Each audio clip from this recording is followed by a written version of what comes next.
Hello, everyone. This is Chris Hamilton with Drilling for Prosperity, and we're happy that everyone could show up for the inaugural Drilling for Prosperity webinar that we're going to be doing. We're going to be doing these every 2 weeks, starting January, but this is the first one that we've done. We're very excited to have Arthur Green with us today. And just a bit of a housekeeping just before we get started. If you have comments or want to ask any questions, there's a comments section on the panel that you're looking at right now on your screen. Feel free to ask them there. We do have someone in the background also monitoring this and helping us out with it. So we'll try to get your questions as best we can. Ideally, what we're going to do is we're going to spend about 20 minutes or so with Arthur, just ask him about the Indigenous protected and conservation areas, the IPCA, and how that came about. But just at a high level, first of all, Arthur, I ran across Arthur when I was looking at the Western Standard, and we saw his articles on this over the last couple of weeks, and very impressed, and kind of heard inklings of this stuff going on, but decided to reach out to him and see if he'd be if he'd like to be the first guest on our show. And he graciously agreed, and we appreciate that. Just really high level, Arthur is, from his bio off the Western Standard, is the Alberta legislative reporter for the Western Standard and Alberta Report. He's based in Edmonton, and he is an award-winning journalist and has worked with the CBC and Postmedia, although I don't know if you really want to tell a lot of people that, but just injecting some humor here for Arthur.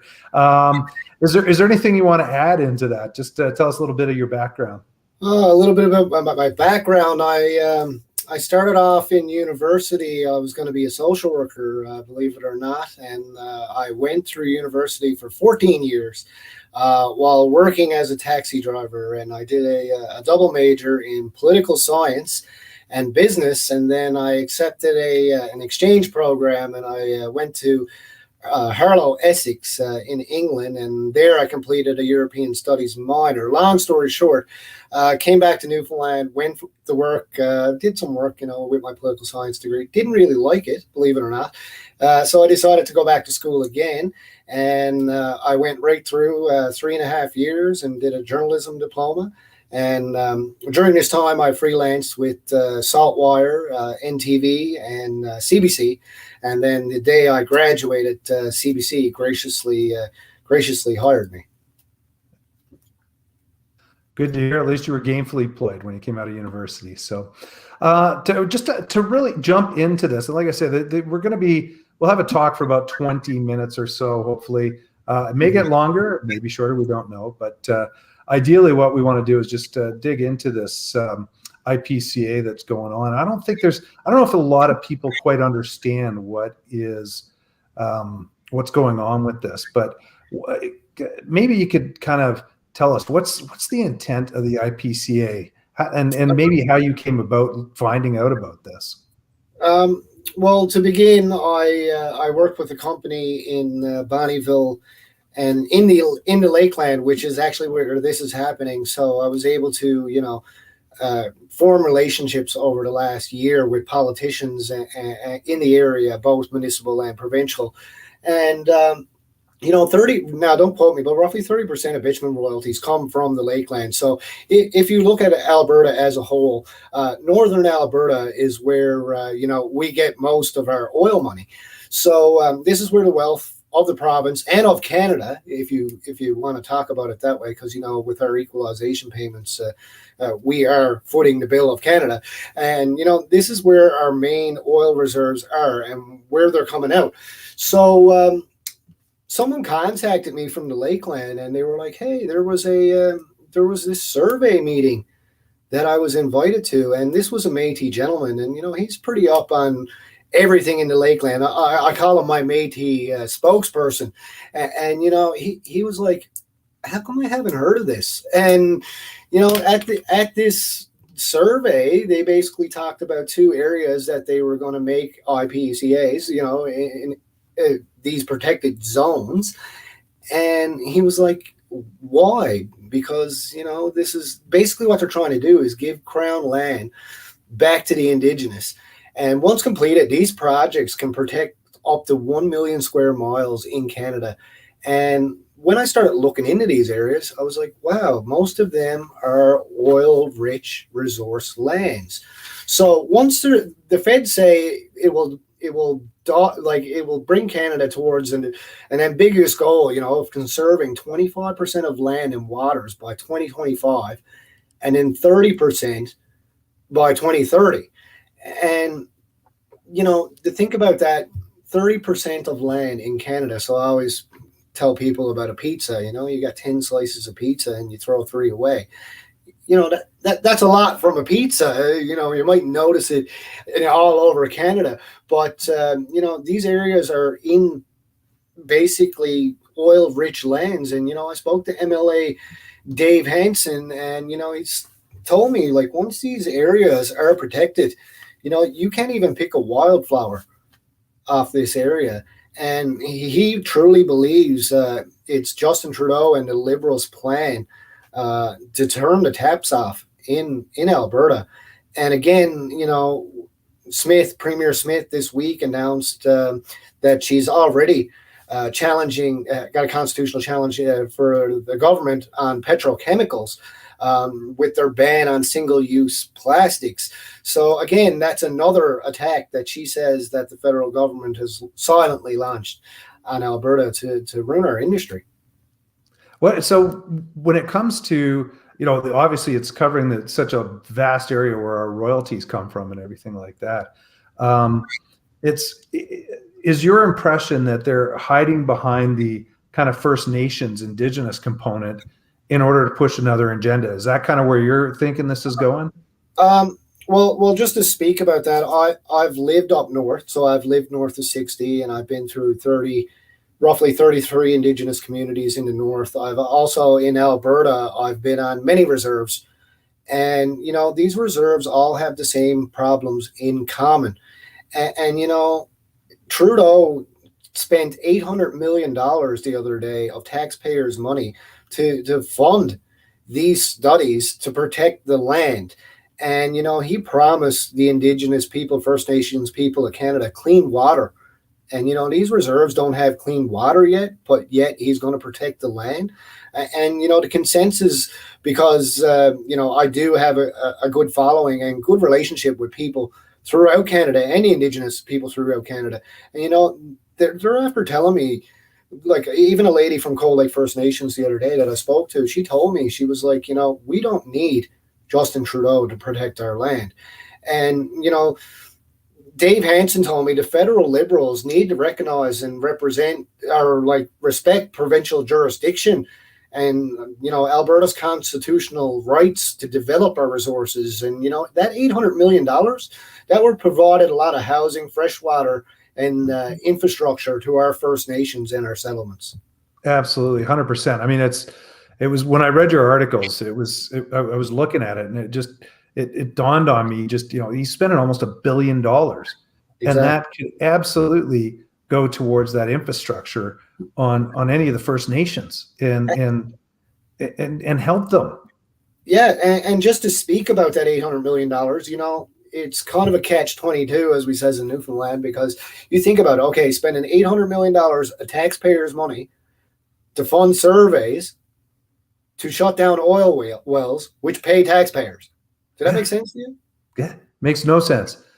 And I work in the oil and gas sector in the abandonment side of things, and there's a lot of Indigenous companies out there that I don't know if they know that this is going to hurt their businesses.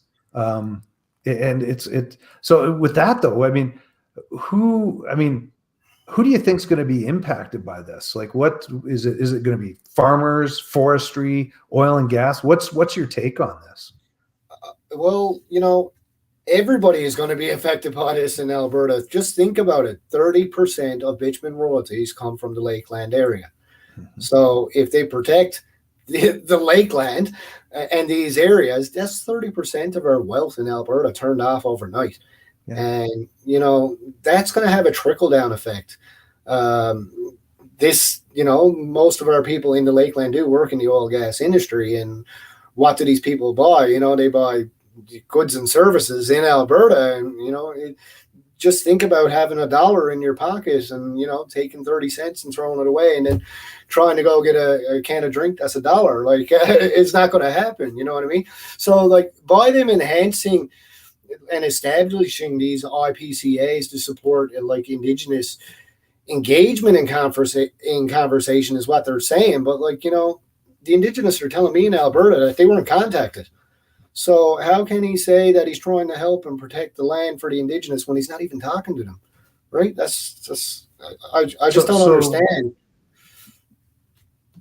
So you're telling us that they haven't even been consulted on any of this? Well, the people that I've been talking to, like the day-to-day folk that live in this area, no. They first they found out about it was at a meeting in Lac La Biche. So wow. And it's very similar to that Caribou Corridor stuff that's going up Grand Prairie down to the Drayton Valley area as well, right? They're trying to protect all that as well. And that to me is also how do we stifle, the Montney play or anything that's in that area? How do we get rid of that oil and gas in that area too? Right.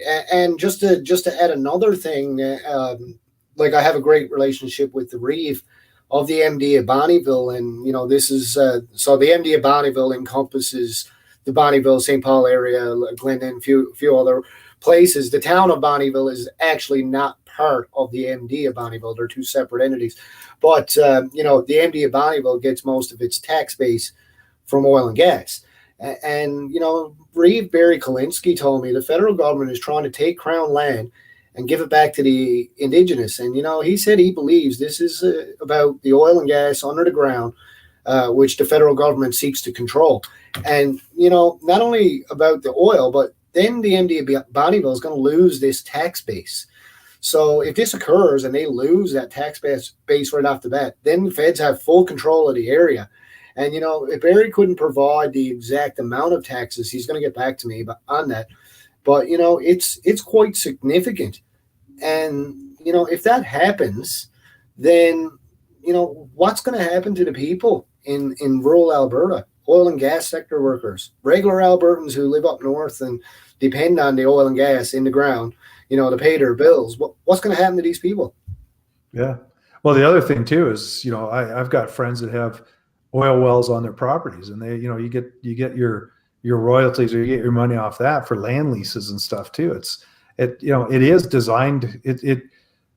It's also designed to hurt people that could potentially even be First Nations or anything like that. There's a lot that I think is very wrong with the whole thing. Well, what I don't understand either is why the media hasn't really picked up on this. And I'm no prize journalist or nothing like this. I'm pretty down on myself all the time. But this has been on the go since 2019 in August, and I didn't catch wind of it only because I know people in the area where it's happening. And that's the only way that they found out. They were like, hey, we got to get Arthur to stand up for us for this and find out what's going on. But the Minister of Environment and Climate Change announced funding of a series of challenge projects, including the establishment of 27 IPCAs across Canada. So they're right from Newfoundland right to Vancouver. And we don't see nothing on the news, but if Justin Trudeau sings a bad song at a piano, it makes national news. I don't know why it would shock you that it's not on any of the mainstream news. So I have to chuckle at that. But have you seen, apart from Hanson up in that area, who's the MLA, have you seen anyone else in the government that's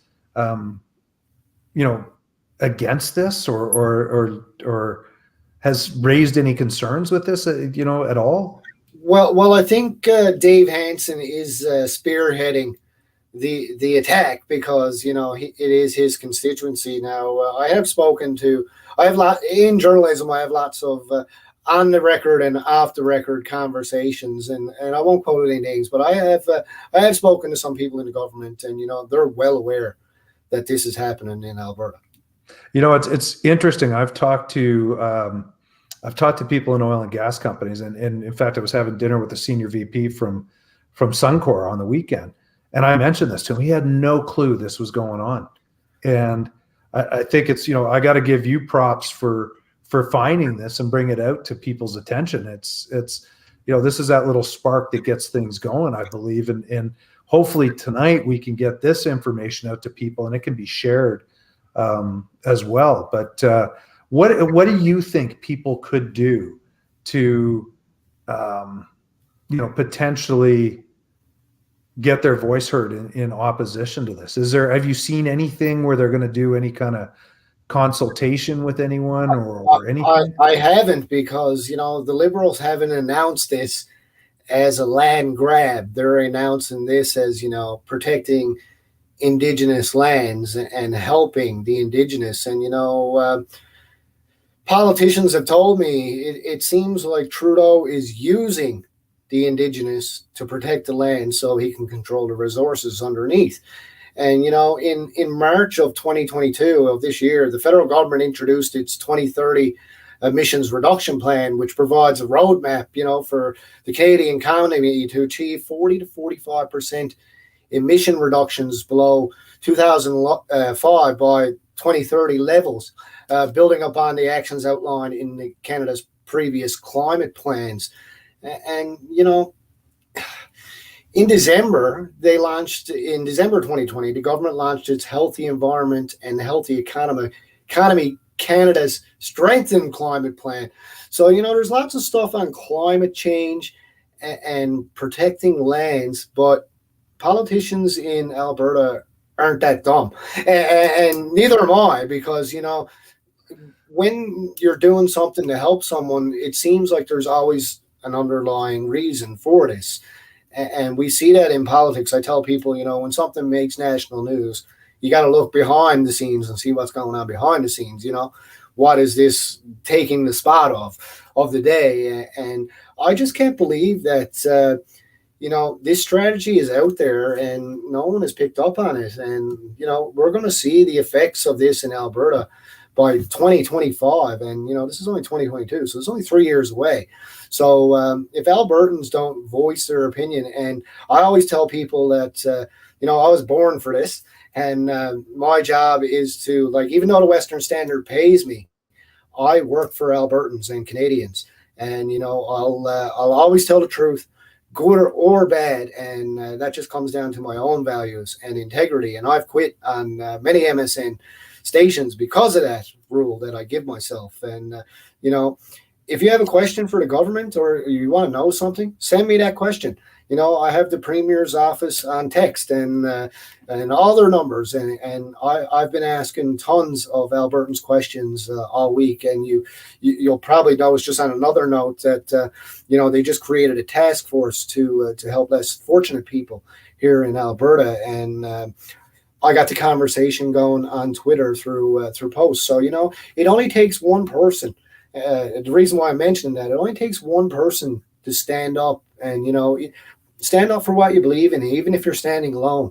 And, eventually people will find the facts themselves and wake up and be like, this is actually happening.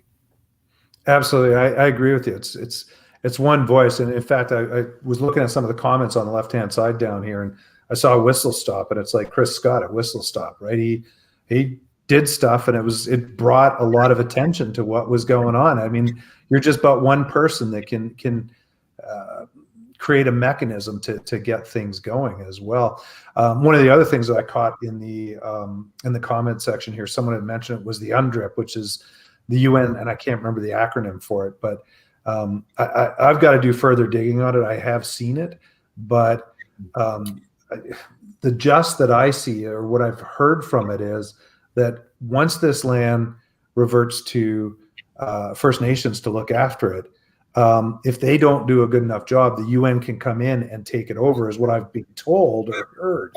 Have you heard anything similar to that, or? I have, and that's what I've been researching and reading into it. Now, don't quote me, but I am looking into that right now. And there is a group in the Lakeland. It's called Lakeland United and Rising. I'm not sure if you guys are aware of this group, but they've really been dug in since this whole pandemic started, and the truth, and they're against vaccines. and the harmful effects. I've read the Pfizer reports. I know the vaccine effects. Like I told you earlier, I'm unvaccinated and I won't put anything in my body that's unsafe, and I believe it's unsafe. And I don't mind saying that. But just to switch gears a little bit with the UN, the Lakeland United and Rising, they've formulated. They're about to formulate a set of questions, and they're going to get me to ask Premier Smith those questions, and we'll see what she says. And it's concerning the UN Agenda 2030. So, absolutely. Well, we've spent about 20 minutes or so talking. I'm just going to take a quick peek on the comments to see if we have any questions for you, which I'm sure we probably will. Thank God I got my readers on so I can actually see. I saw Paulette was the one who asked about the UNDRIP thing. So, Paulette, we're doing digging. I think that'll be a future topic that we'll be talking on as well, on this stuff. A lot of people sending you out high fives and group hugs, by the way, Arthur. Thank you. I'd just like to mention something else too. Like, in journalism school, I've been taught that, you follow the money. And that's where everything begins. And I'm only one person here in the legislature, and I do got a pretty big job when it comes to the Western Standard. My boss tells me it's the biggest job at the Western Standard. But I plan on following the money because we've been trying, just for one example, since 2019 we've been trying to put broadband and better cell service into these Indigenous reserves throughout Alberta. And excuse me. It seems like, they're never getting ahead. And again, having been on as many reserves as I've been on, I always talk to the people, and, I've been welcomed into these communities. So I've done a peace pipe ceremony. I've been into a sweat with Cold Lake First Nations. And I really listen to what they have to say. And, there's people that tell me on these reserves that, there's some, and I won't name names, but, there's band members, that their families get housing on these reserves, and they own 2 and 3 houses, and they have a house on Elizabeth Métis settlement, and then they got another house in St. Paul, and then you got a family that's next door that's not part of the band family, and there's 14 people living in that house, and this is a common thing that happens on reserves. We've seen Frog Lake lose $121 million last year, and it wasn't really talked about. APTN did a story, and that was it. So, I think that the Indigenous really need to look at what is actually happening, and, if the federal government was going to help the Indigenous and their lands, to protect their lands, they would have did it a long time ago. And that's what I truly believe. And I think that it's a ploy for, and I know I'm going to take some heat for saying this, but it's a ploy for Canada and the elite to control the resources in Canada. Mm-hmm. I totally agree. It's like the whole lithium thing, right? They couldn't make the money off the oil and gas to originally start. And I bet you go take a look at any politicians in the U.S., even in Canada, they've got their fingers somewhere in this stuff. I saw the other day, I don't know if you saw it or not, Trudeau went from a net worth of 10 million a couple of years ago to like 250 million, 285 million, something like that. Now, if you do any digging on that, and I'm not going into conspiracy Chris here, but you will find certain things that pop up, right? So. Well, the thing is, like, most of this information is widely available on the internet. I encourage people to get off Facebook and to get off Twitter and actually do their own search. Don't search for something through Facebook. Get on the internet and actually do your own research. It's widely available and it's there to read. I mean, I've read hours and hours of the Pfizer reports, and it's unbelievable that we're giving this vaccine to people because we see the side effects, and we see people dropping dead. We see 20-year-olds having heart attacks, and then you look at stillborns. That was another thing that I looked into. Stillborns have risen drastically, and women with menstrual problems. It's all related. Like, what's the new? What all of a sudden happened for all these things to all of a sudden emerge? Like, what I mean? It wasn't something in the air. It was something you took, and I truly believe that Canadians need to wake up, and they need to do their own research, and they need to vote. Yeah, it's and that is, come next election, especially this provincial election, we got to get the people out and just get at least the right leader in place. The last thing we need is Notley back in place, right? So, sorry, just as we're looking, I'm looking off the side, so it's not that I'm not paying attention. I'm just trying to see if we've got any. I got all the time in the world, so. Yeah, so I'm just looking to see if we have any questions, and I can't see any there. I am looking in here. We did get one question. Arthur, why do you think they are doing this? Do you believe this is tied to the UN Agenda 2030, which you kind of just talked about, right? So yeah, like I won't speculate, and again, I won't say why they're doing this because I don't know, and I won't report anything that I'm not absolutely sure on. But after speaking to politicians in the area, and again, MLA Dave Hansen, he said, "Nice try, Justin," and he's gonna try to fight this. But it's if you underlying look at it, like if he couldn't give First Nations clean water, and 78% of children in care in Alberta are Indigenous. So that just goes to tell the social problems that reserves are facing. And if he can't fix clean water and help these reserves, why is he protecting the land? You know what I mean? It just seems like, as we says in Newfoundland, putting the cart before the horse. You would think that if you were going to protect the land and help the people flourish, then clean water would be your first step.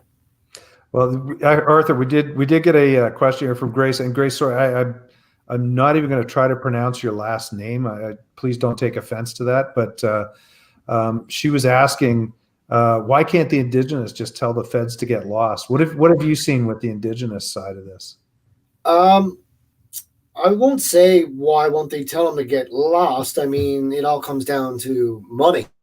When you think about it, we don't actually know how much money the Indigenous are being giving across Canada, and it's a tough answer. If they tell them to get lost, do they lose their funding, their federal funding? Yeah. You know what I mean?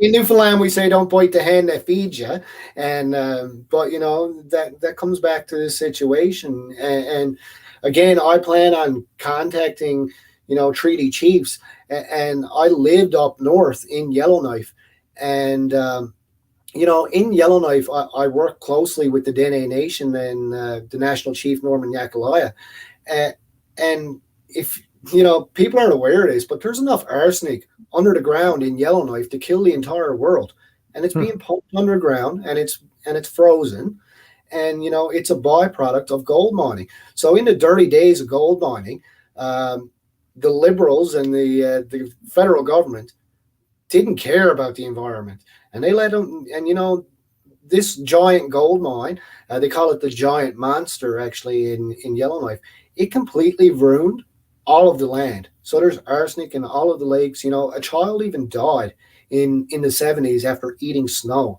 So that's how much arsenic was pumped out of this place. And it's all under the ground right now, being frozen, and the government really doesn't have a plan to clean it up. So if you're going to start by protecting Indigenous lands, wouldn't you think you'd start with that? Oh, absolutely. Instead of coming into Alberta and sticking your nose in Alberta and trying to shut the oil off, like you got 170 tons of arsenic under the ground. Like, go clean up your arsenic first and protect that land and put it back to the way it was before you try to protect something else. Yeah, it's absolute hypocrisy and everything like that. We're about half an hour in here. Just looking on the comments. I don't know if I've seen any, and people, anyone who's viewing, sorry if I've skipped past your comments. I've been trying to read it and try to conduct the interview at the same time here. But if you do have any comments, feel free to post them in here, or any questions, and we'll try to get them answered. And if we can't, we'll give it a couple of minutes here as well. And if we don't get any questions in, then we will probably end up ending the broadcast. Sorry, Arthur, as a side note, just so everyone's aware, you will get regular communication on this in the future if you sign up for our email list. For any other ones that we're going to be doing in the future. And Arthur, I hope that we'll have you on in the future again. Again, my mandate as a journalist is born to inform, and of course, I'm going to come on again, Chris, because I love reporting the truth to Albertans, and Albertans need to know the truth because this is happening. Absolutely. It was absolutely shocking when I saw it when I was looking at your article the other day, and it's great. Well, for those of you, go ahead. Sorry, Arthur. Well, proposals for the IPCAs are being developed in over 60 places in Canada, and in 2019 it was 27. So in 2 years they added 33 places. Don't quote my math as a journalist, but they roughly added 33 places. And the Métis Settlement General Council, in conjunction with the Liberal federal government, is seeking to create these two IPCAs in Athabasca and the Cold Lake regions. Now, I got a question. Who is the Métis Settlement General Council, and who are they paid by? The Liberal government. So, it's... I got you on that one. That's hard to believe. Sorry, I just got to go back to the comments because I did see one. Laura, you had mentioned in here that I did not answer, or we didn't answer your question. And my apologies. There's a whole bunch of comments here, and it is tough trying to look at it and try to conduct an interview. So if you could let us know what your question was, we'd be more than happy to try to answer it. Sonia is asking, can Alberta start drilling and processing oil without Ottawa approval? You know what? I have no idea the answer on that question.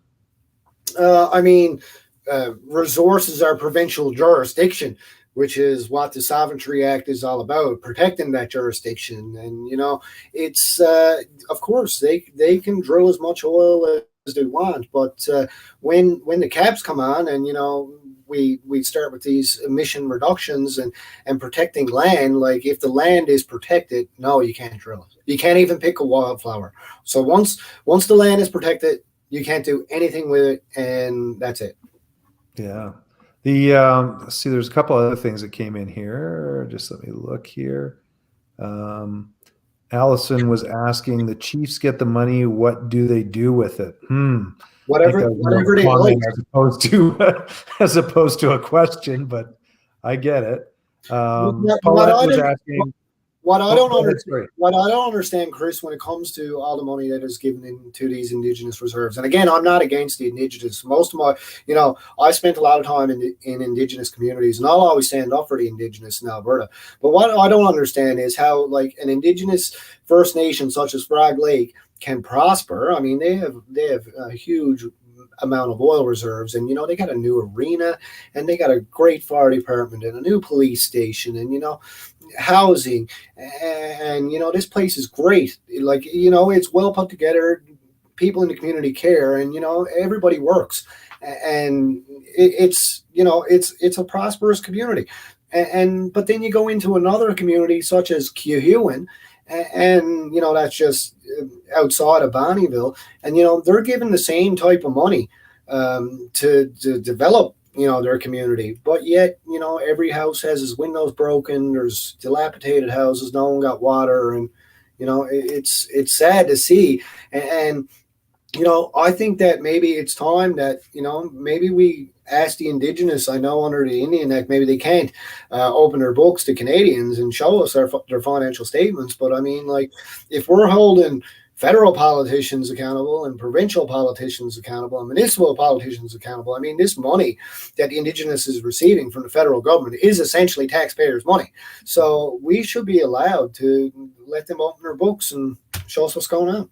Interesting you brought that up, because there's Paulette who was on here and asked the comment how you felt about them opening up their books and showing the millions they've received over the years. So you answered that perfectly. As I keep looking through, let's see here.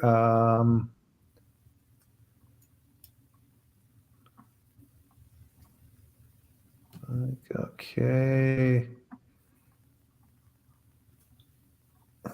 I mean, it could essentially not be taxpayers' money. I mean, like, it's a slippery slope. What I would hope would happen essentially would be that the Indigenous don't be fooled by the Liberal government, because I would hate to see the government come in and protect this land, and then essentially the Indigenous eventually lose control of this land. And that's what really worries me. I would hate to see them be used in a Liberal ploy to protect lands, to meet their carbon emissions, or their Agenda 2030 or their Agenda 2025. Like, we've already persecuted the Indigenous in Canada enough. And I've saw, Chris, when I lived in the North, and again, I'm going to take some heat for saying this, but I saw firsthand how the federal government destroyed a culture of people in Canada. Yeah, and there's where there. The thing that always comes back to me is that Trudeau was elected by only 20% of the population. 80% of us don't want him. Yet he's pushing these things through left, right, and center. I mean, the Bill C-21, everything that's going on, right? And there's no things that are going on. Well, like we talked a little bit just before we started the show, and I told you about the definition of psychosis. So all of our viewers right now, go in and Google the word psychosis and look at the definition and tell me, and just read the end of the definition, and then turn on a VPN, which basically switches your location on the internet. So turn on a VPN for the United States and then Google the same word. And tell me that the Liberal government is not censoring the internet in Canada. Gotcha. Laura, I keep seeing you're asking the same question 2 times. And my apologies. There's so many things going through the feed here, and I'm trying to catch it. What exactly is your question you're asking? If you could please put that as quick as possible, then that way I can catch it. Not trying to ignore you, but like I said, I'll stay as long as you need me, Chris, to answer questions. Like Sounds I said, good. I'm juggling this. Actually, the first time I want to know why the Canadian government. Okay, Laura, I got it. Thanks. I want to know why the Canadian government will not stop horse slaughter, and why they aren't stopping live shipment of our horses to Japan to be eaten by humans. Well, I don't really know what that has to do with this, but I mean, again, I haven't looked into that.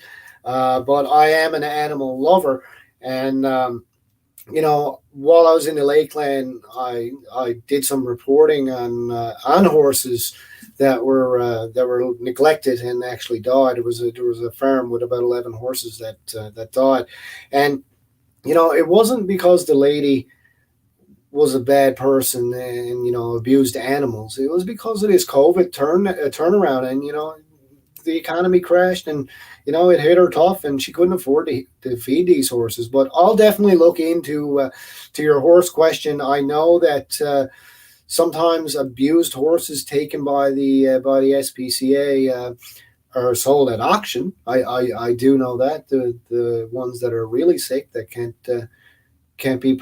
I don't know if they're sold for food or whatnot. But again, that's something that I'll look into for you, Laura. Absolutely. Lauren had something. He said, could this bring Indigenous and non-Indigenous people together? I'll answer my thought. I think yes. I think absolutely it will. Well, again, Chris, I believe that, and we saw this with the Freedom Convoy, okay? Justin Trudeau could call the Freedom Convoy all the names he wants. But, I reported that during that week, and I spoke to the thousands of people, and I won't exaggerate, it was in the thousands. And, they were multicultural Canadians protesting for their rights in Ottawa. It wasn't misogynistic, racist white people. It was Canadians of all ethnicity and of all cultures. And we're already starting to unite together, Chris. And I think that, the Indigenous get a bad name in Canada. I've met thousands of hardworking Indigenous people, And when it comes down to it, we're all human. And that's what everybody in Canada needs to start to realize. And with my work with the homeless in Alberta and throughout Canada, that's the first thing that really, when I first had my epiphany 7 years ago that I was going to help people was, don't judge the person on the street that's down and out, because when you're up, you never think you're going to be down again. And when you're down, you never think you're going to be up again, Chris. And so I always tell people, don't judge the person that's begging on the street, because that could be you tomorrow. And, if Justin Trudeau is successful in, protecting these lands, again, 30% of bitumen royalties come from Northern Alberta. That's a lot of workers. And, if people live paycheck to paycheck, I'm one of them. And, if you lose your job, where do you go, Chris? What happens? Yeah. We've seen a lot that happened during that whole COVID shutdown. It was, what do you do? How do you do it? You're relying on the government. One thing that actually Francis brought up a good point too, which is the nitrogen restrictions that'll come into play. So I'm imagining this is kind of a twofold on this one, which is, first of all, they'll come for the land, but then they'll also bring in the nitrogen restrictions as well. And okay, so anyone who knows Alberta, we're an exporter. So, we grow our own food and grain, and we grow way more than we actually need, and we export this across Canada and to communities that need it. And with this fertilizer reduction, you're essentially cutting the crop by 25%. So think about that. Just think about if we were to take, and don't quote me on the numbers because I don't have them in front of me, but if you were to take the total number of exports of agricultural goods from Alberta and then cut it by 30%. I mean, that's a lot of food, and that's a lot of money, Chris. Absolutely. Just a side note, Walter, Laura would like Arthur to contact him. There's a comment here. Do you mind grabbing the email address and pass it along to Arthur afterwards? That'd be appreciated. Yeah. And as it is, we're about 15 minutes past where we originally wanted to end. I don't know. I can't really see any other stuff coming in here and everything like that. But it's the comments. They're awesome. People are riled up, obviously, by some of this stuff, and they should be, Chris. They should be, Chris. I mean, this is a pivotal time in Canadian history, and I tell people that this is going to be talked about in the history books for possibly, if Canada survives, if the world survives that long, hundreds of years. This is a pivotal time. They say that history repeats itself, and I mean, is this that time in Canada? And we've been lied to by the federal government, and it's a tough time for Canadians. First they divided the people with this vaccination. So, families divided, and I saw it in my own family, me and my mom. My mom's vaccinated, I'm not. And, we fought every day for 2 years about me getting vaccinated.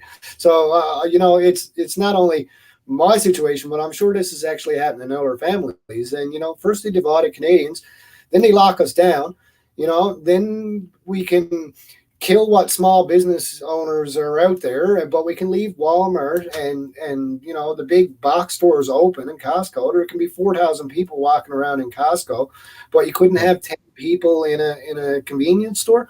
It feels to me like, I don't think that Alberta will ever go for another lockdown. If the federal government went to impose lockdown restrictions again, I don't think Alberta would go for it. And I speak to a lot of Canadians because I have been all over Canada, and a lot of people tell me that they believe in Alberta, they believe in Albertans, and they believe that Alberta is the last line of defense in Canada.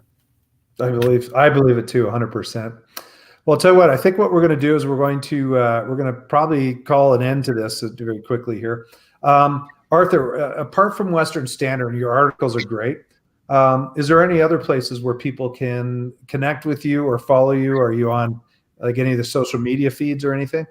Yeah, if you Google my name, I'm all over the internet. Apparently, if you're on Twitter, you can give me a follow at Artc Green. It's ARTC Green, like the color no E because I'm not Catholic. I bet you didn't know that. Yeah, and I'm on Facebook, and just follow the Western Standard. And that's another thing that I've been telling people.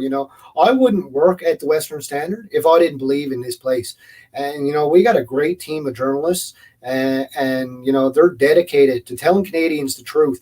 And on Facebook right now, we got roughly 43,000 followers. Now we do have 1 million people come to our website every month, and I tell people, go in on Facebook, give us a like, give us a follow, and give us a share, and who knows, maybe someday the Liberal government will defund mainstream media, and these small, tiny, independent outlets such as ourselves will be the only ones that are left. And the Western Standard, we actually applied for the government media bailout. We got approved by the government, and then we turned them down. So we don't accept any government funding. And I just encourage everyone to hop on our website. It's westernstandard.news. Give us a follow, give us a like, and we'll always tell you the truth. And let me just put something else in there. If you can afford a subscription, please buy a subscription. That's what keeps this going, right? It's and not just you, other media outlets, if they could support those too. It's, you guys are all a common voice outside of the mainstream media, and we appreciate everything that you're doing every day to get the word out, and especially on stuff like this. Like, I'm just looking in here and I've got a lot of people saying thank you for what you're doing and everything like that. So we, on behalf of us at Drilling for Prosperity, we do appreciate it. And I do look forward to talking to you again in the future with this, and getting more info out to people. So don't, after we end the broadcast, don't leave, Arthur. We'll just talk to you really quick afterwards. But thank you everyone for showing up, and greatly appreciate you taking time out of your schedule tonight to take in the first webinar that we did, and very happy that Arthur was very willing and quite enthusiastic about joining us as well. So it was great to talk to you, and look forward to everyone joining in the future as well. Thanks, everyone. Thank you.